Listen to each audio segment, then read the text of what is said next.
All right. Good afternoon, everyone, at least on the East Coast. Brandon here with the National Minority Quality Forum.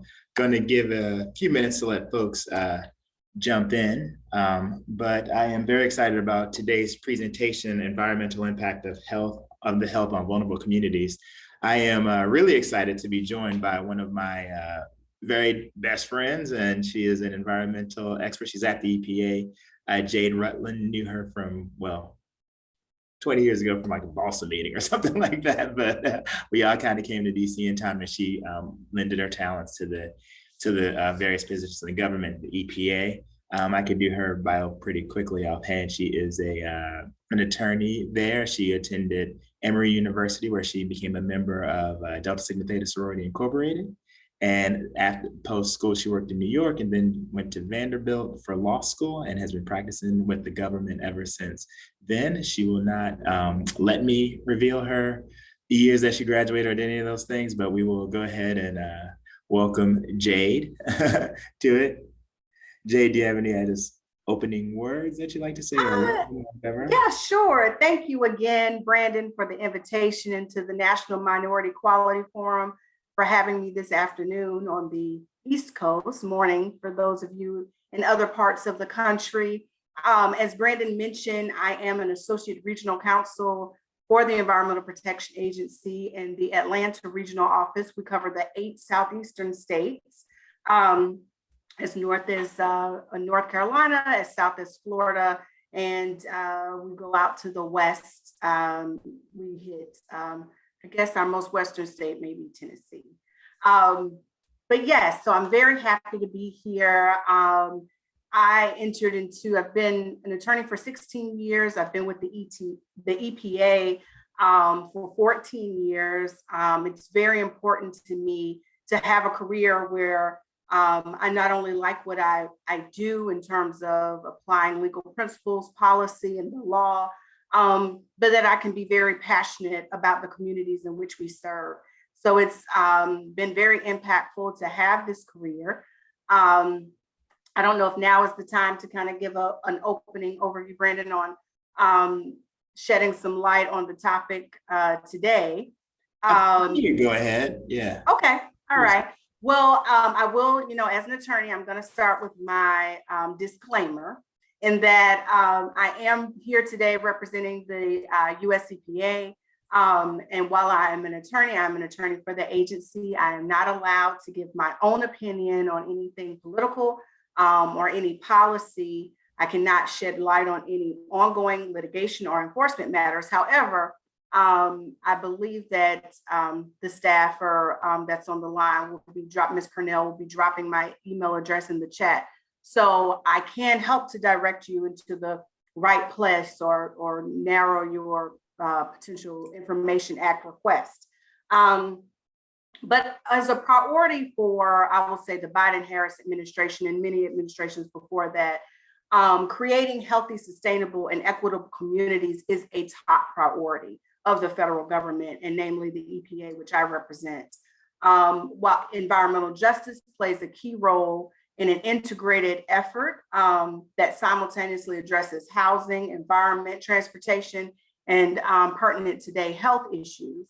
So I was kind of explaining earlier that, not all environmental justice impacts health disparities, and not all health disparities intersect with environmental justice, but they do come together, quite quickly. So I kind of wanted to just open up with a few, 3 major areas where the EPA is focused on trying to combat health disparities as they relate to the environment. So one thing, as I was preparing for this talk, one of the big things that we do is we fund research. EPA is a huge funding organization, government organization. We fund small grants. We have several grants, and with the bipartisan infrastructure bill, or bill as we call it, BIL, there have been billions of dollars that have been pledged to various aspects of the communities in which we serve. So the Centers of Health Excellence on Environmental Health Disparities, known as the EHD research program, is a collaborative effort. It's supported by the EPA, the National Institute of Environmental Health Sciences, and the National Institute on Minority Health and Health Disparities. It encourages basic biological, clinical, epidemiological, behavioral, and social scientific investigations of disease conditions that are known to be a significant burden in low socioeconomic and health disparate populations. The EHD centers support research efforts, mentoring, capacity building, research translation, information dissemination, and they're all designed to address program-specific research priorities. And I'm switching between screens, but I wanted to let you know just where some of the centers of excellence are in your area. We have them at the University of Arizona, University of Southern California, Johns Hopkins University, the Harvard T.H. Chan School of Public Health, and the University of New Mexico are some of those research centers. And what they focus on are cumulative effects of multi-environmental, physical, and social stressors. So cumulative effects, you'll hear is kind of a buzzword in the EJ community, and as you hear about health disparities, because it's not just, I'm going to give an example, it's not just the one landfill that might be 2 miles for you. You may have a landfill 2 miles for you. You may have a plant that's 3 miles for you, and the cumulative effect or the cumulative impact of those two operating facilities that are regulated by the Environmental Protection Agency. What is that cumulative impact meaning? Because alone, they may not be, they may be in compliance and fulfilling the regulation, but we really have to look at how it's coming together to discern whether or not it's creating a cumulative impact as to adverse health.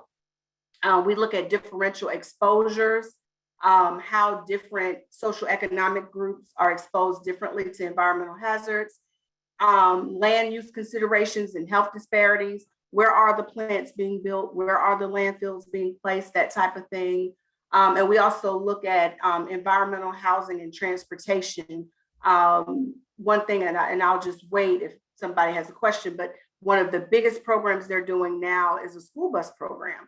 And I never really thought about it in terms of the admissions of school buses and what they put into the community, and how in rural areas and low income areas, they just don't have the resources to retrofit these school buses to make them lower emission vehicles. And so they've the EPA has actually pledged $5 billion with the B dollars to getting clean fuel school buses into the community. So that's something that I just, really kind of makes me proud that I work for an organization that does that. On the environmental justice side, there are several tools for communities and resources that the communities can use to see what's going on in your community. You can look at the cleanups in your community. That way you can have meaningful involvement, as we say, and have an impact on what's being done. The most tool that people talk about the most, or you'll hear about the most, is EJ Screen. We are at EJ Screen 2.0, and it actually even has a mobile app. We are coming into this 21st century. And what they do is it maps a lot of what we call indices or indexes built on what are for example, what are the, what's the word I'm trying to think of? Carcinogenic risk in an area. What are the risks of inhalation for lead or, lead exposures for children, and that type of thing. So EJ Screen is probably one of our most powerful tools, and it's open and available to the public, as well as education and training for that. And the last thing I'll talk about quickly is that we have a whole office of children's health, because little bodies are not like big bodies. And so we have found that you really have to make sure that we are doing what we can to protect the children population, because they are more susceptible, and we see more health disparities with children in a lower income, poverty, or social and economic or racial background and standing. So I will stop there for the other panelists. All right. But thanks so much, Dave. We really do appreciate you and look forward to delving a bit deeper into some of the programs and opportunities to work with or get funding from or whatnot from the EPA. So thanks a lot. And I'm going to go ahead and introduce, Davida Herzl. If I'm saying that right, Davida, the last name, is that correct?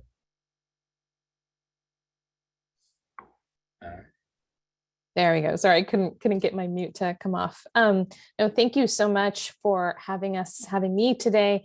I'm CEO and co-founder of Aclima. We measure air pollution and greenhouse gases block by block and at the scale of entire regions and cities. To give you a sense of scale, we were recently, actually last week, Governor Hochul's team announced that Aclima has been adopted across the state of New York. We're filling a critical data gap there to really understand hyperlocal pollution and exposure for vulnerable populations. And so I'll walk you through and just give you a quick overview of what we do. It's sometimes easier to just see our data than me explain it abstractly. So I will do that right now. Let me get this up and running. 1 second. Just a real quick background on Davida as well. She is a double graduate of the University of California, San Diego, correct? Correct. And you also have a law degree too, so we'll hear a lot of that here. Yes. And she's been working on this and been sort of the leader in this space for some time. So yeah, thank you so much. 1 moment. Great. So one of the things I'll start with, actually, before I dive into telling you what we do, I want to share why we do it. When it comes to climate change and air pollution, I started the company because I was really frustrated that we weren't making the connection to human health. And as we all know, the impacts of communities of color are disproportionate, and was frustrated that we weren't having these conversations when it came to the climate dialogue. That has changed thanks to the leadership of, the hard work of the environmental justice community, the work that the Biden-Harris administration is doing across the board to bring this front and center. And so one of the things that guides our work and has been guiding the development of our technology. I mean, we're based here in Silicon Valley. This is, very hard tech. Has been that conversation with the community.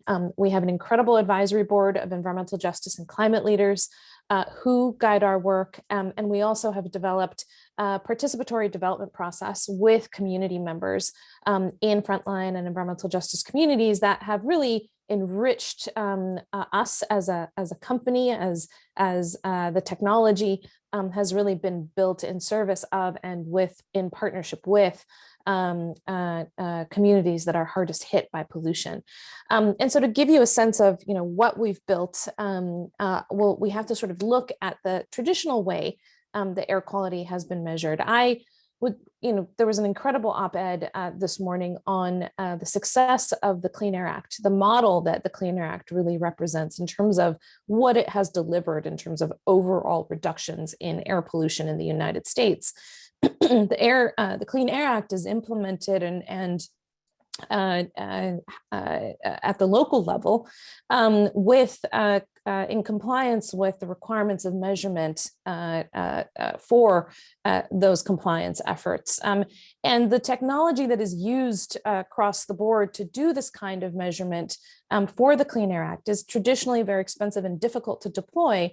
So you have sparse distribution of those monitoring stations that can't really tell us where that pollution is coming from or who it impacts. The EPA and others use things like modeling, but the measurements in between those stations had never really been generated. And one of the reasons that that's so important is that environmental justice communities, that the network doesn't capture what's happening at the hyperlocal level.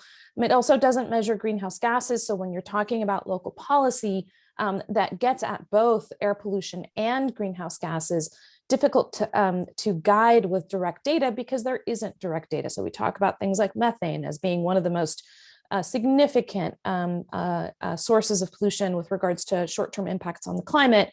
We actually have extremely limited measurement across the country. And again, one of the things that the Biden-Harris administration is doing is putting a lot of focus on that critical pollutant. And so what Aclima has done is developed a methodology that we've been developing over the last decade.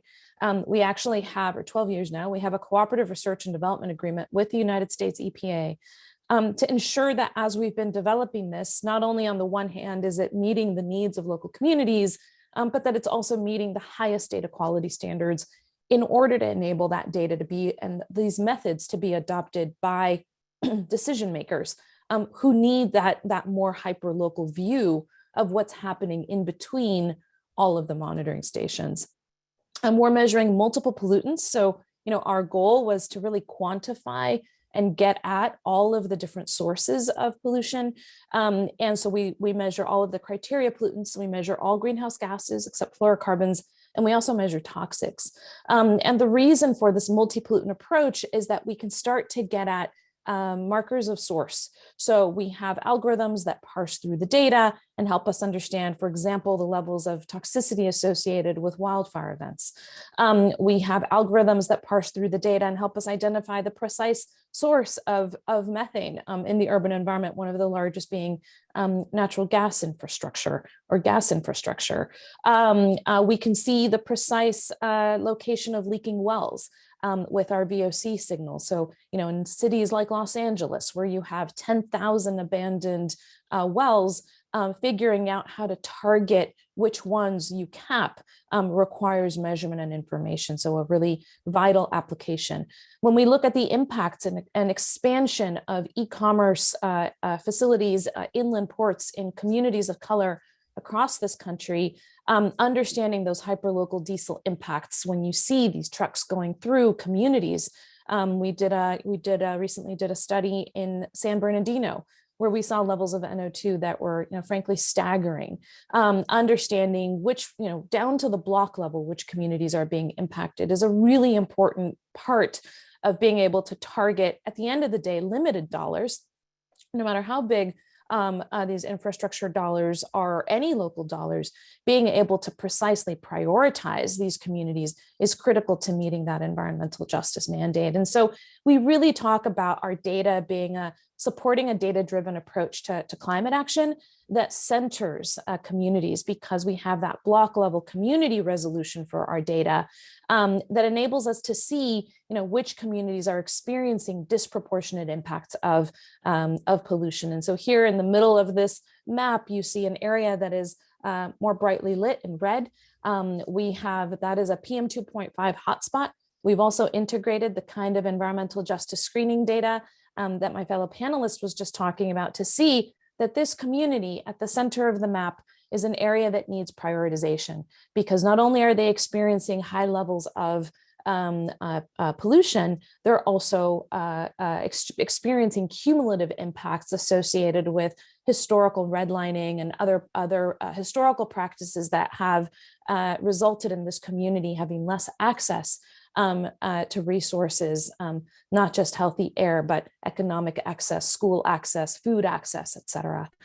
The other thing that I'll speak to is our job creation program. So all of the data that you just saw is generated with fleets of vehicles that are instrumented with our sensing technology, operated by members of the community that are hardest hit by pollution. So we have a workforce development program where we are bringing folks into next generation jobs of the future in the green and climate economy. And they are incredible ambassadors for the work in their communities. The jobs that we create are full-time with benefits.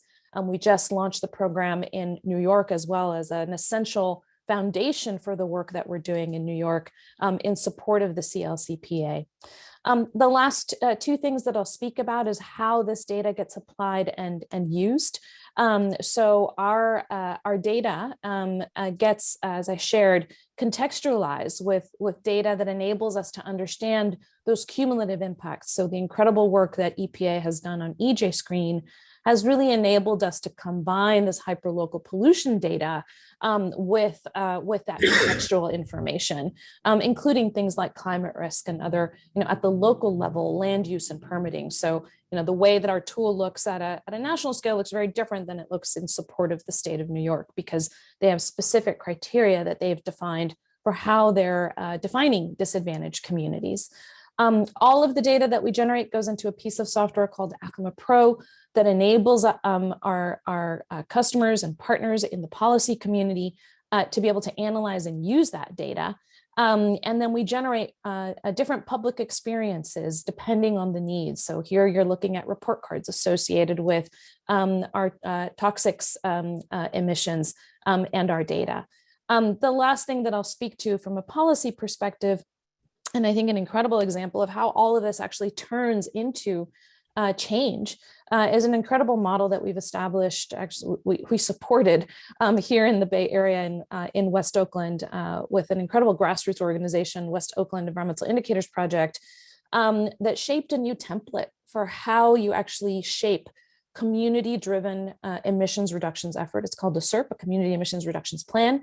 They took our data, partnered with the local regulator, and shaped a plan with almost 100 different interventions, looking at everything from electrification investments to filtration in schools, to develop and implement a plan to improve conditions in the community. West Oakland is one of the hardest hit in the Bay Area when it comes to environmental pollution and exposure. And a third of these interventions are in active implementation. So really an incredible example. We also make, at the end of the day, all of this data and all this information, we do put it into a public experience where anybody can go to a free app, type in their address, and see at their location, what does that persistent pollution look like? So really trying to engage the community, support the public as we support our customers in the policy world and government world to do what they do best, which is deliver public benefits. So thank you so much. Oh, no, thank you. I know that Dr. Puckrin's watching, he's nerding out because a lot of the work we do at National Minority Quality Firm, you mentioned data-driven policy solutions that you do, and that's what we essentially have the same mantra, but it's data-driven health policy solutions. So as you mentioned, I think in both of your talks, she's both talked in general about the social determinants of health and how everything is impacted. And I'm just gonna start my first question with you, Davida. I mean, you mentioned some of the solutions or some of the programs that you do, whether it be in the Northern California area, and then some of the items in New York as well. But what are some of the policy implications that you've noticed with your work? What are some solutions that have, what has your work done, and what changes have you seen because of that data you have? Yeah, I mean, I'll just say I think what's happening in New York is really groundbreaking and incredibly exciting. So last week, New York announced our contract to support their implementation of the Climate Leadership and Community Protection Act. It's one of the boldest pieces of climate legislation in the country at the state level. A lot of states are looking to places like New York and New Jersey and other parts across the country that are really taking the lead on integrating and centering the health of communities and addressing those disparities in climate action. And one of the things that CLCPA did that I think is particularly groundbreaking, and now the federal government is doing it, is this 40% requirement, that 40% of the investments into climate action have to be delivered to those communities that have historically experienced environmental injustice. And so what Aclima is doing is mapping air pollution block by block across all of the communities that are required under the CLCPA. We're covering about 30% of the population in the state right now. And that data is going to be directly used in support of policy, in support of bold climate legislation at the state level, that is then going to put investment behind it to really target those locations that we identify, those hotspots that we identify. And because we can measure before and after, actually see, are things working? Are we delivering those outcomes to the community? And there's a community process that will bring those local communities to the table to advise and inform the solutions that get deployed when we identify these issues, very similarly to what we're doing in West Oakland, but at the scale of an entire state. So I think it's an incredible example of where data-driven policy can take us, and also an incredible example of the innovation that is actually both policy and advocacy innovation that's happening in environmental justice communities that is making its way all the way up to the state level and to state level climate policy. So something we're incredibly excited to support, humbled to support, but I think it's something we can all look to as it evolves. Yeah, I think it's especially with a lot of people in our audience, they're federal policymakers as well. They work for government relations areas that sort of promote a lot of this stuff to the federal government. So I'm thinking that you can also use this for federal legislation and not just local and state. Right. Right. I mean, the model that we've implemented can support, we have a lot of interest from cities, from folks that are, applying for DOT funds for things like the Reconnecting Communities grants, where air quality assessments really help make the case, and you can actually see those impacts over time. So we're getting, I think we have, I'm really proud of the fact that the data that we're generating can support so many different needs, both at the local level and the federal level. Yeah. And then that's something sort of that Jade mentioned when she was talking about the BIL and the amount of opportunities, money equals opportunity that things can become better. I was wondering, Jade, well, since you work at EPA, and how do you guys actually define environmental justice? And what are some of the health disparities that the agency has been focused on, at least in your tenure? And also you can tell us about how it changed from your tenure, 14 years ago to today. So EPA defines environmental justice as the fair treatment and meaningful involvement of all people, regardless of race, color, national origin, or income, with the respect to the development, implementation, and enforcement of environmental laws, regulations, and policy. And so when we kind of talk about fair treatment, we mean that no group of people should bear a disproportionate share of negative environmental consequences resulting from industrial, governmental, and commercial operations or policies. And when we talk about meaningful involvement, and this is where I see the biggest challenge for the public to be involved, is that people have the opportunity to participate in decisions about activities that may affect their environment or their health, and that the public's contribution influences our agency's decision. Community concerns are considered in the decision-making process, and decision makers seek out and facilitate that involvement of those potentially affected. So what I'm finding is that we are, with technology and everything, we're doing a much better job of reaching affected communities, but sometimes we have to have the communities bring the issues to us, and making sure that we're available, making sure that we are providing information for them to even know. They have to know where we are in order to be able to tell us that there's a problem. And I will say, you just touched on it, with the BIL Act, even before BIL, we have several grants that come out of I was saying before, our children's health program. We have a lot of grants that come out of our the environmental justice program. And as my co-panelist Davida mentioned, the 40% is an initiative called Justice 40, and it is any financial aid. So it's the grants that communities and groups and organizations apply to, but it's also our contracting dollars. So our contracting dollars, money that any procurements that we have, they're focusing on what we call 8A, or women-owned businesses, small businesses, and minority-owned businesses too, to help fill that gap to meet the Justice 40 initiative of President Biden. So, I can say that we're trying. I think that the try is a lot harder with this administration. It really got strong when Lisa Jackson in the Obama administration was appointed. Gina McCarthy, carried the torch.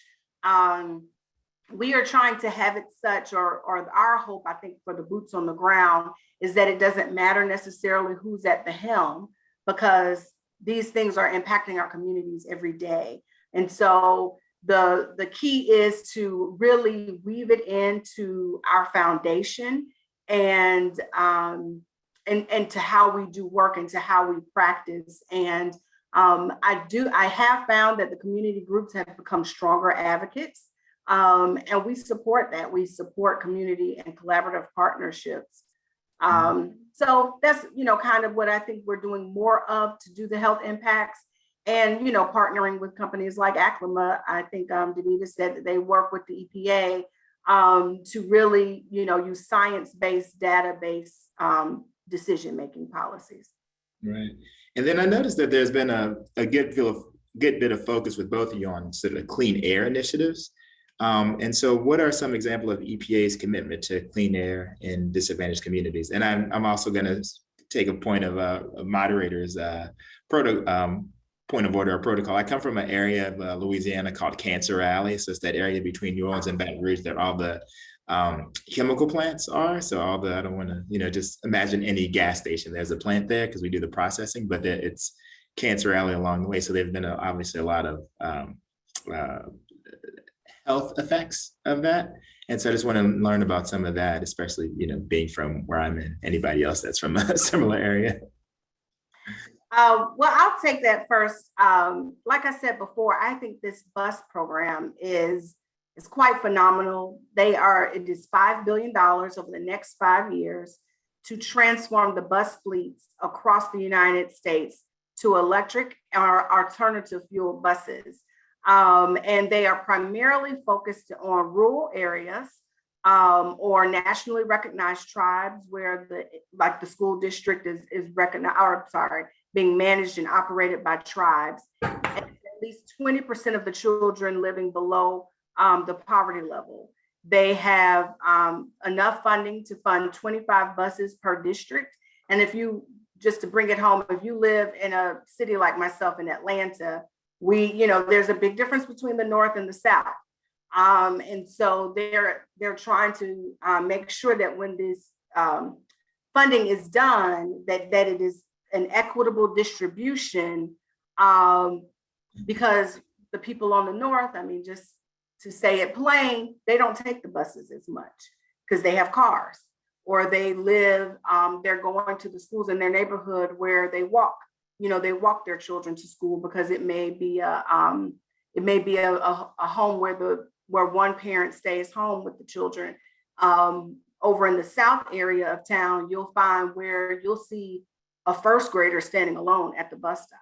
So, to really make sure that even if a community such as mine receives this funding, that it is still going into the lower socioeconomic parts of that community. And before, we didn't, I would say, really scrutinize our grants as much, but they're giving it more scrutiny to make sure that we comply with Title VI, which means that there's no discrimination based on sex, race, socioeconomic standing of people who are communities or businesses or entities that receive federal funding. So I just think that's a great example when I was getting ready for this. And also they have, for example, just awarded two $290,000 grants to local entities to also teach children. And we also have a very robust children's health and asthma program because we realize that the impact on childhood asthma for pollutants and things like that, emissions in the air, makes a big impact on children's health. Yeah, and that's super interesting. It seems like you can work a lot with Aclima because if they're measuring this area, the pollutants block by block, you can know exactly pinpoint where it's most needed. And just following up on the sort of the clean air, the air conversation, there's never been a pollution data at population or resolution scale. So Davida, has your data been used to drive new insights into health outcomes, or what have you noticed? Yeah, so both sort of disparity analysis, when you have this resolution of data, you can do much more granular disparity analysis, right? Not only down to the block across an entire region, but just to give you an example. So, across the entire Bay Area, when you look at all of our data and you look at it in comparison with demographic data, we found, and this was just in the Washington Post a few weeks ago, communities of color in the region, across the region, are exposed to 55% more nitrogen dioxide than white communities. Poor people, folks at the poverty line, experience 30% higher levels of pollution than white communities. And then because we have that hyperlocal resolution, you can start to look county by county, community by community. In places like Alameda, where you have both Richmond and West Oakland, very significant environmental justice communities, you get into the high 70% levels of disparity. It is just, striking. And when you start to look at health outcomes associated with that, and this is health research associated with, air pollution is a long, it's a long process, but this data-driven approach starts to give us insights about what those connections are and can guide future research. And so there was a study a few years ago, for example, that looked at our Black carbon block by block data and looked at cardiovascular disease in the elderly and saw that our Black carbon data was a direct predictor of those cardiovascular outcomes. Again, a lot to do on the causality piece, but the correlation pieces are definitely there. In West Oakland, again, if you are in the parts of the community that are experiencing those higher levels of pollution, you see 2x higher rates of asthma. And so this data combined with those health outcomes helps us better understand the implications, which the science tells us, this is absolutely the case, but again, can help us better target interventions and action to clean up the air. Thanks so much. And we did get a question asked about making sure we have all the links and whatnot to all the information that you guys are providing. So just want a point of information that if you look in the chat function, Keiko has actually placed a lot of the links to the spaces that both Jade and Davida have mentioned. So if you have any more questions or want to research a little bit more. I know that you guys don't sort of work on the Hill or work in the agency on the to create public policy, but what would you consider some good public policy language or some new bills or legislation that could come about that would provide better health, environmental health, specifically to vulnerable communities? Just like you guys have both mentioned, there's a big disparities even within cities, North or South Atlanta, West or East Oakland, or the Bay in general. I know as I worked for Congressman Kelly in Chicago, the north side of Chicago lived to be 90, and the south side of Chicago, the average age was 60. So there was a 30-year age difference because of these social determinants of health, and it's particularly mostly environmental factors. So what are some ideas around legislation that you have that can be done to improve?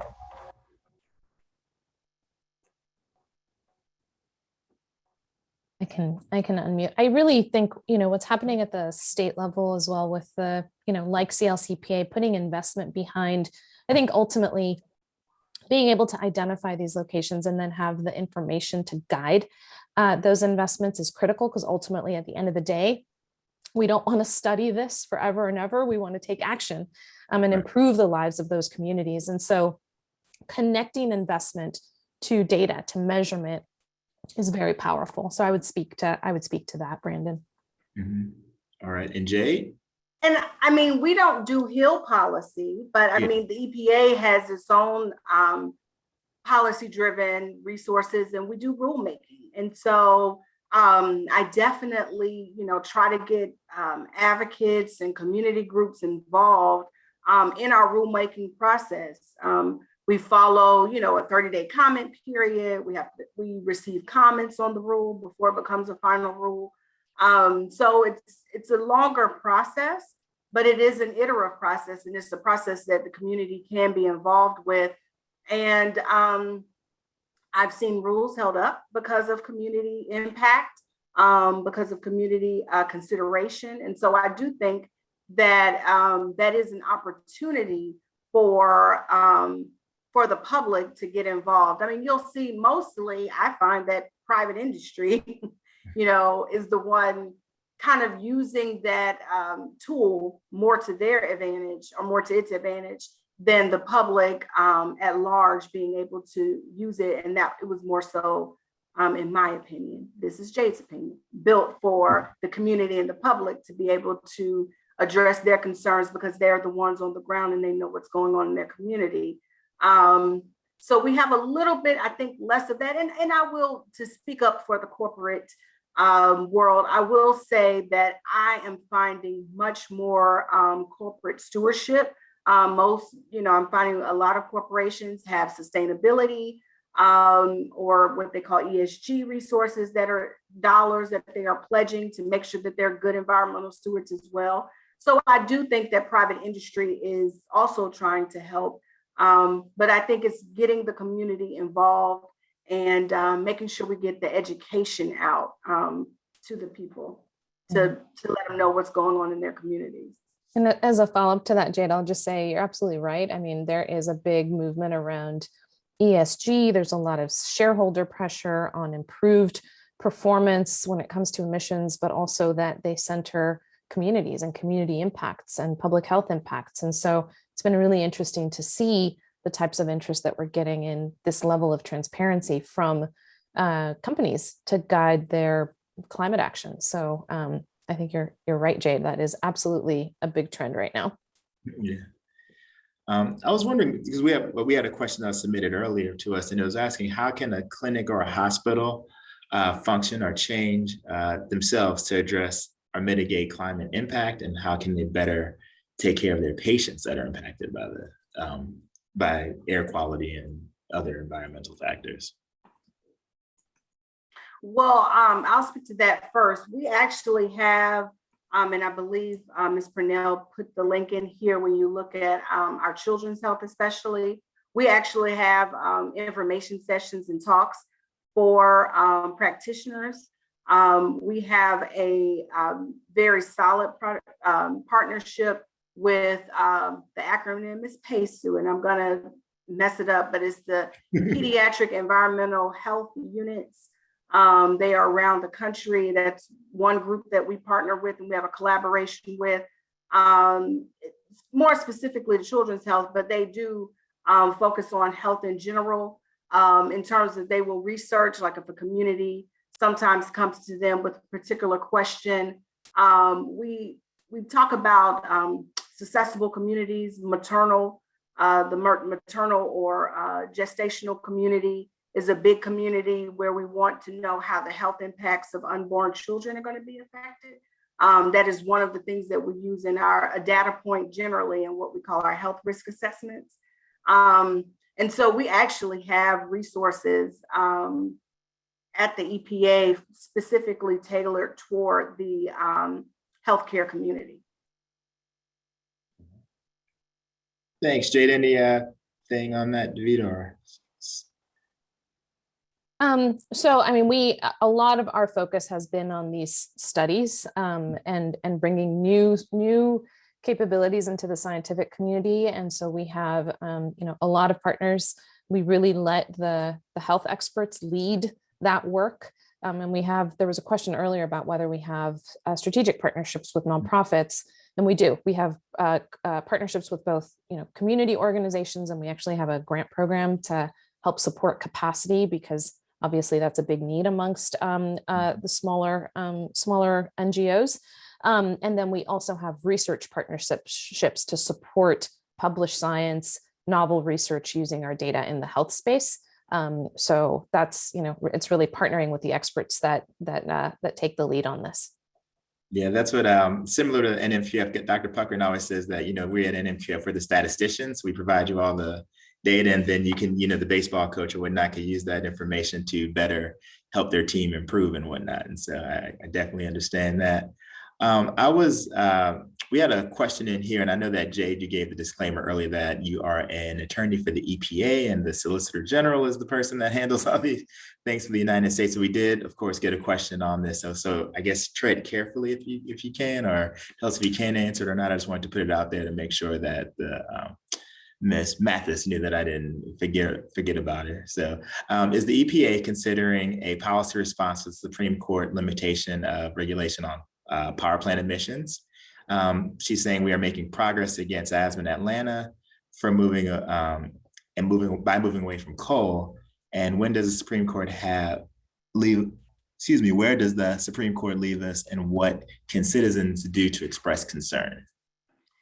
Yes. Well, the answer to that question is yes. The EPA, in response to the recent Supreme Court decision on climate change, the agency will be publishing an official position and policy in terms of how the agency will move forward in its enforcement actions.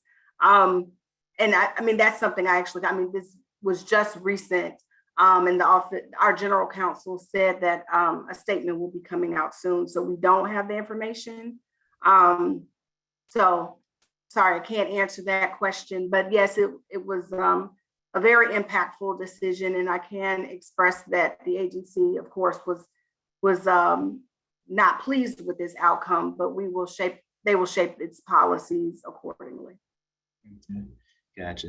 And then, Davida, I'm gonna sort of ask a two-part question to you because I'm just want to get one part of this anonymous first. And so, was wondering if how longitudinal is your work? So, can your map show just present day, or does Aclima have resources from like what it looked like in the 70s and the 80s and yeah. So first of all, the development and some great questions, and then I'm sorry I missed them, but in Silicon Valley. Right. I came to Silicon Valley 13 years ago, and there's all of this incredible technology, cloud computing and machine learning and miniaturized sensing technology. And we've applied that towards things like driverless cars, towards really targeting ads really well on search engines. And we said, wait, we can take all of this technology, all these capabilities, and really do something transformative here. And so, Aclima was really a response to, what I kept seeing as a major gap in the space, which was this data gap around where emissions are coming from and who they're impacting.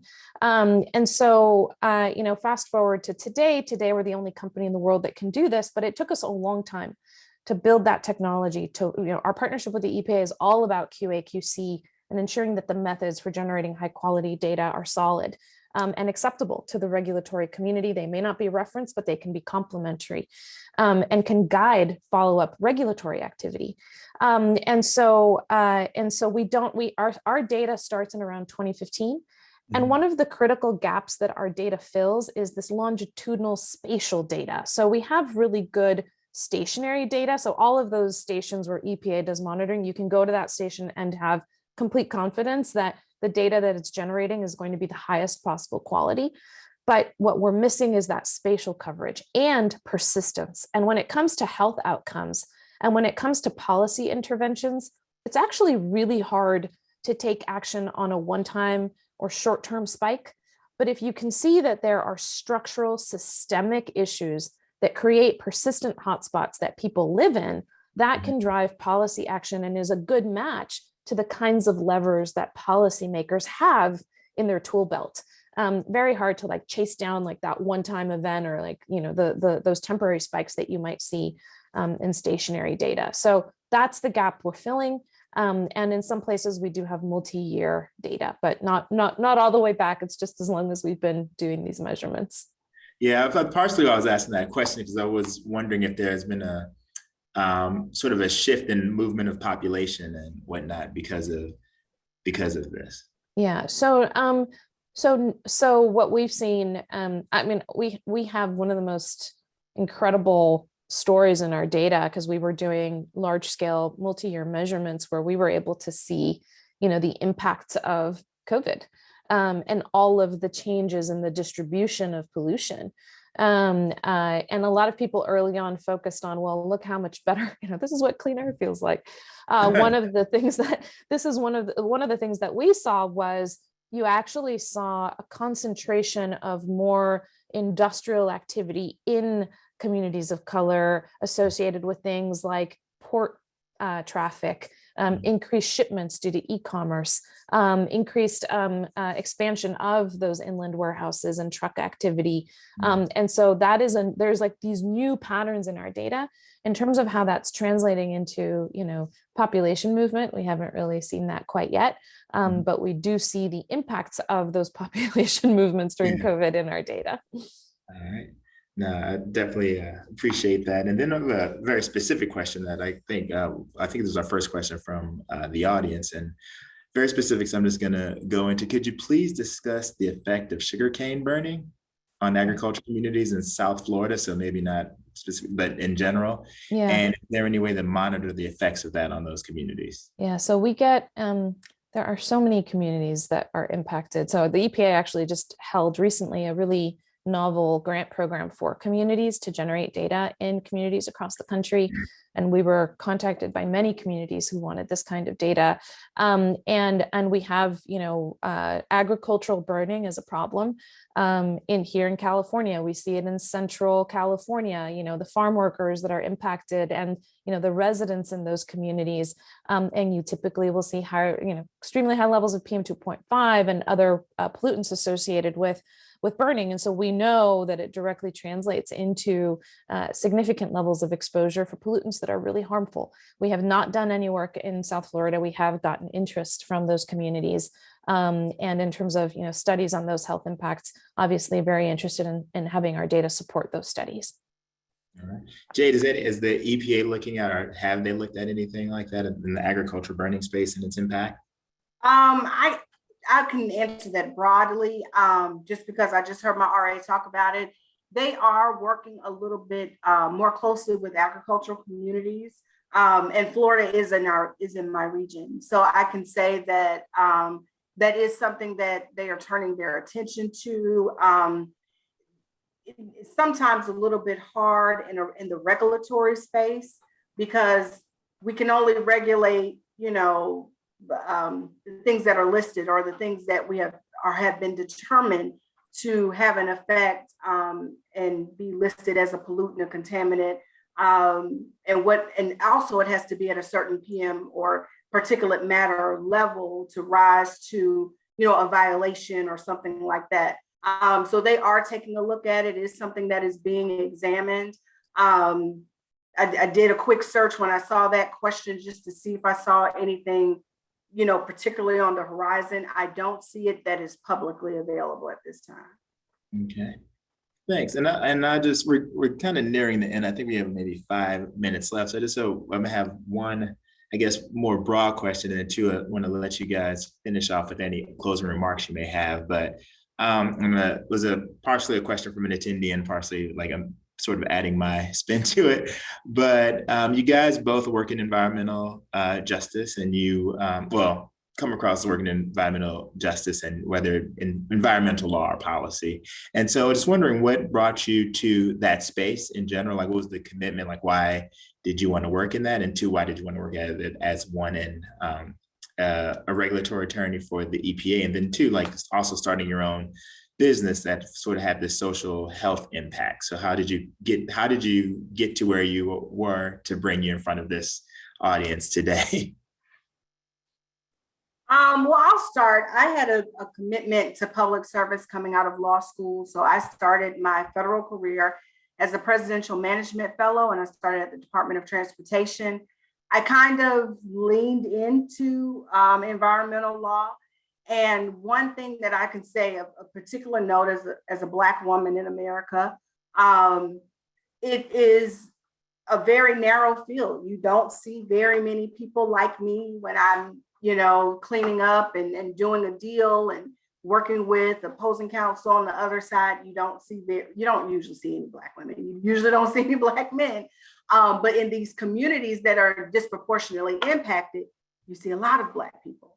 And so for me, it is to be able to lend the government's time, the energy, the resources to the extent to which I can, to make sure that those voices are being heard, that people who, look like me, talk like my daughter, look like my daughter, my grandmother, that type of thing, that they are being covered. I mean, I myself technically, because where I live, I think considered to be in an environmental justice area of concern.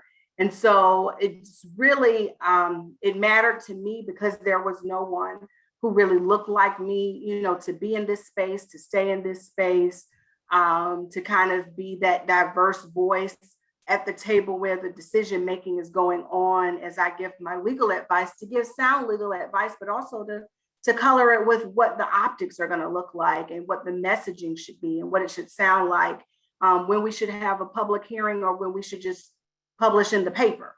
So those are things that I advise on, and I'm able to, you know, personally use my my background to help to make sure that, you know, the community voices are heard, because I'm part of the community as well. So it's just very important and impactful for me. All right, thanks, Jade and Davida. Yeah, well, thank you, Jay. That was an inspiring response. And, you know, I think for me, I am the daughter of entrepreneurs and small business entrepreneurs, and the oldest of four. And it was so funny because when I graduated from law school, my parents sat me down and they said, "What are you going to build?" They didn't ask me about what firm I was going to go practice at. And you know, at the time when I graduated from law school, it was starting to become just very, very clear that climate change was going to be the not only the defining issue of our time, but the defining issue for our entire species. And I was so confused about why we were talking about the planet and polar bears and sort of the glaciers, and all of that is profoundly disturbing, what's been happening. But we weren't considering, like, okay, the same emissions that are changing the planet go straight into our lungs. And when you look at the numbers, the impacts of that pollution, of breathing in those emissions, impact us differently. We don't breathe the same air. And so I didn't understand, you know, for me, climate change is fundamentally a human problem. It's a problem of cooperation. It's a problem of us having the basic shared agreement that we all deserve access to clean air, that those rights, fundamental rights to the essence of life, because it is what sustains us, that we don't all have that access. And so I think, you know, when you talk to, there's a sort of movement of climate tech entrepreneurs right now in Silicon Valley. And when you talk to different entrepreneurs that are working in this space, you know, there's personal stories behind why they're doing this work, and also a lot of deep evaluation around, well, what can I uniquely bring to the table as a part of this solution? And so I really was convinced that data and measurement, transparency, ubiquity of that information was going to be a critical building block of informing where we go from here. Because the planet will outlive us. It'll be in a different state, perhaps, but what it's really about is us. And if we don't agree, if we can't come to an agreement about that fundamental principle that we all deserve access to clean air, and that right is equal across the board, I think we don't confront the climate crisis. We don't win. And so for me, actually dealing with issues of environmental injustice is foundational to our ability to meet the climate crisis.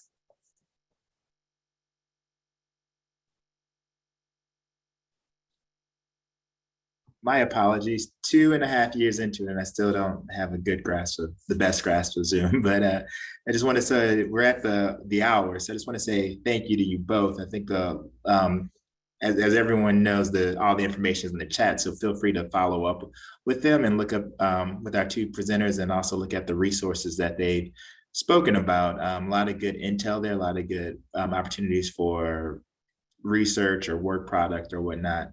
And so we'll also have this webinar published to our YouTube page, so you can watch it in perpetuity and sort of see a lot of the same, have all the resources listed there.